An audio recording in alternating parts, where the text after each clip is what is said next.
এই মুহূর্তে তুরস্ক ভয়াবহ ভূমিকম্পের সম্মুখীন হয়েছে। তুরস্ক এখন তুর্কিয়ে নামে পরিচিত। গতকাল অর্থাৎ সোমবার থেকে শুরু হয়েছে ভূমিকম্প। গতকাল ভূমিকম্পের ৩টি কম্পন অনুভূত হয়েছে, কিন্তু আজ আবারও ৫.৬ মাত্রার ভূমিকম্প আঘাত হেনেছে তুরস্কের মধ্যাঞ্চলে। এটি চতুর্থবারের কম্পন। গতকাল তুরস্ক ও সিরিয়াতে ৩টি কম্পন অনুভূত হয়েছে।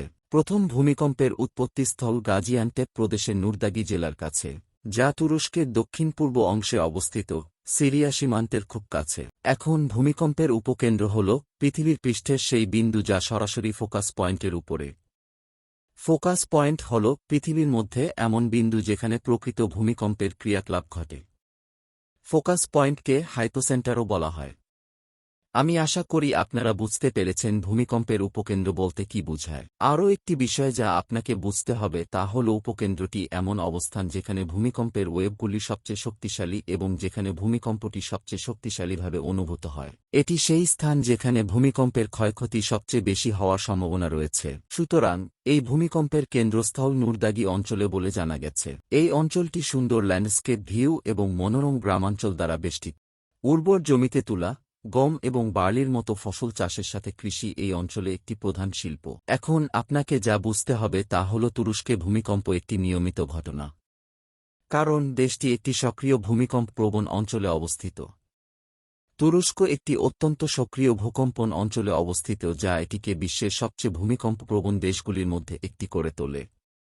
দেশটি আফ্রিকান, ইউরেশীয় এবং আরবীয় টেকটনিক প্লেটগুলির সীমানায় পড়ে এবং ফলস্বরূপ ঘন ঘন ভূমিকম্প অনুভব করে। ইউরেশীয় প্লেটের বিরুদ্ধে আফ্রিকান এবং আরবীয় প্লেটগুলির চলাচলের কারণে এই ভূমিকম্পটি ঘটেছিল। এই ৩টি প্লেটের ত্রিসংযোগস্থলে এই ভূমিকম্পের কেন্দ্রবিন্দু রয়েছে। গাজিয়ান্তেপ প্রদেশ এই ভূমিকম্পের কেন্দ্রস্থল এবং এই ভূমিকম্পের প্রভাব সিরিয়ার উত্তর অংশ, সাইপ্রাসের উত্তর অংশ এবং তুরস্কের দক্ষিণ-পূর্ব অংশে অনুভূত হচ্ছে। সোমবারে প্রথম ভূমিকম্পের মাত্রা ছিল ৭.৮ এবং আজ তা ৫.৬। এখানে রিক্টার স্কেল যা ভূমিকম্পের মাত্রার প্রভাব দেখায়। আপনি দেখতে পাচ্ছেন যে ৫ এর উপরে যে কোনো কিছু ভীতিজনক এবং ধ্বংসাত্মক, এবং আমরা খবরে শুনতে পাচ্ছি যে এইবারের ভূমিকম্পে ৪,০০০-এরও বেশি লোক মারা গেছে এবং এই অঞ্চল জুড়ে হাজার হাজার ভবন ভেঙে পড়েছে। অনেক দেশ জরুরি ত্রাণ সামগ্রী ও সহায়তা পাঠাতে শুরু করেছে। মার্কিন সরকার পাঠিয়েছে, তাদের সাথে এমনকি ভারত সরকার ও অন্যান্য অনেক দেশ জরুরি ত্রাণ সামগ্রী পাঠিয়েছে। যদিও আন্তর্জাতিক সাহায্যের অধিকাংশই তুরস্কের দিকে যাচ্ছিল। রাশিয়া রয়টার্সকে জানিয়েছে তারা তাদের ঘনিষ্ঠ মিত্র সিরিয়ায় সরাসরি সহায়তা পাঠানোর পরিকল্পনা করছে। এটি আমাদের আরও মনে করিয়ে দেয় যে সিরিয়ার উত্তরাঞ্চলও এই ভূমিকম্পে মারাত্মকভাবে ক্ষতিগ্রস্ত হয়েছে এবং যুদ্ধবিধ্বস্ত সিরিয়ার বর্তমান পরিস্থিতির দিকে তাকায়। অনেক দেশ সিরিয়ায় কোনো ধরনের ত্রাণ সামগ্রী পাঠাতে ইচ্ছুক হবে না। সুতরাং এটি ভালো যে রাশিয়া সিরিয়ার দায়িত্ব নেওয়ার সিদ্ধান্ত নিয়েছে।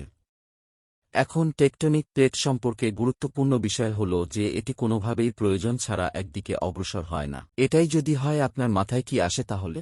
না, এটা এমন নয়, তারা যে কোনো দিকেই যেতে পারে। টেকটনিক প্লেটগুলির গতিবিধি পৃথিবীর সারফেসের উপাদানগুলির সঞ্চালন দ্বারা চালিত হয়, যা প্লেটগুলির ধীর এবং অবিচ্ছিন্ন গতি তৈরি করে। এই গতিটি একে অপরের সাথে সংঘর্ষ করতে পারে বা আইট করতে পারে, যার ফলে ভূমিকম্প আগ্নেয়গিরির অগ্ন্যুৎপাত এবং একটি নতুন মহাসাগরীয় ভূত্বক তৈরি হয়।